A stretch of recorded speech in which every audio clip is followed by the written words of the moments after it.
স্বামীর সঙ্গে রাগ করেছেন, ঘন করে এক কাপ দুধ চা বানিয়ে খান, ঘরের আন্দুগুলোকে সব ঝেড়ে ফেলে দেন, বিছনাটাকেও ইচ্ছে মতো পিটান, গলা শুকিয়ে গেছে ফল কেটে খান, ফ্রিজে মশলা নেই মশলা তৈরি করে ফেলেন।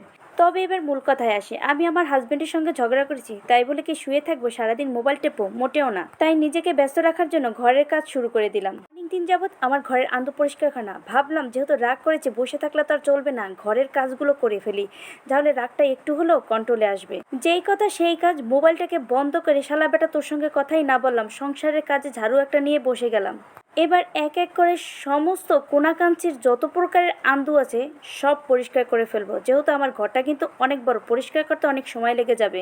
আন্দু পরিষ্কার পর চলে আসলাম বিছনা ঝাড়ার কাজে, আর বিছনাগুলোর ইচ্ছা মতো বাইরে এলাম, যতক্ষণ মনে রাগ ছিল রাগটাকে এই বিছনার উপর ঝাড়লাম ইচ্ছা মতো। 3টা বেড ছিল, 3টে বেডেই আমি সুন্দর করে পরিষ্কার করে নিলাম।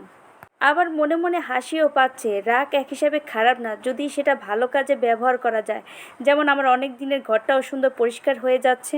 তবে এখানে সোফাটাকেও আমি বাদ রাখি নাই, সোফাটাকে সুন্দর করে ইচ্ছা মতো ঝেড়ে পরিষ্কার করে নিলাম। ঝাড়াঝাড়িতে অনেক করলাম, এবার একটু মোছামুছির কাজে আসি। ঝাড়ার পর অনেক ময়লা কিন্তু নিচে পড়ে যায়, তাই এই তো দেখুন আমার শোকেসটার উপর অনেক ময়লা পড়েছিল, ভাবলাম এখন একটা ন্যাকড়া দিয়ে সুন্দর করে এই শোকেসটাও একটু মুছে নেই।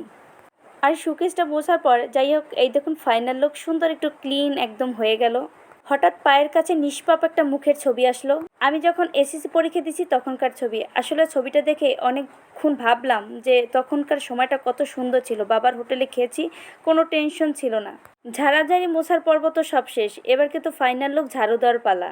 খাটের নিচ থেকে শুরু করে কোনা কাঞ্চি কোনো জায়গা ঝাড়ু দেওয়া বাদ রাখি নেই।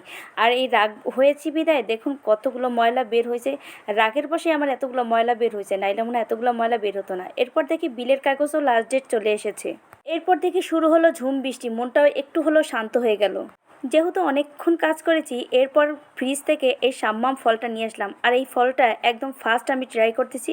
তবে মাশাল্লাহ ফলটা এতটাই মিষ্টি, দেখেও যেমন সুন্দর লাগছে, একদম ফুটের মতো, কিছুটা হলো ফুটের মতো, তবে বাহ খেতে বেশ ভালো লেগেছে আমার কাছে। এরপর ফ্রিজে কিছু মশলা নেই, মশলাও কুচিয়ে নিলাম।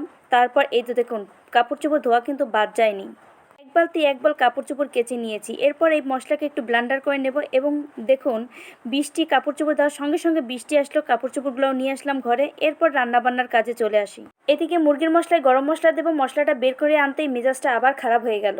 100 টাকায় আমার কতটুকু মশলা দিয়েছে, যাই হোক ওদের মাথার উপর ঠাটা পড়ুক।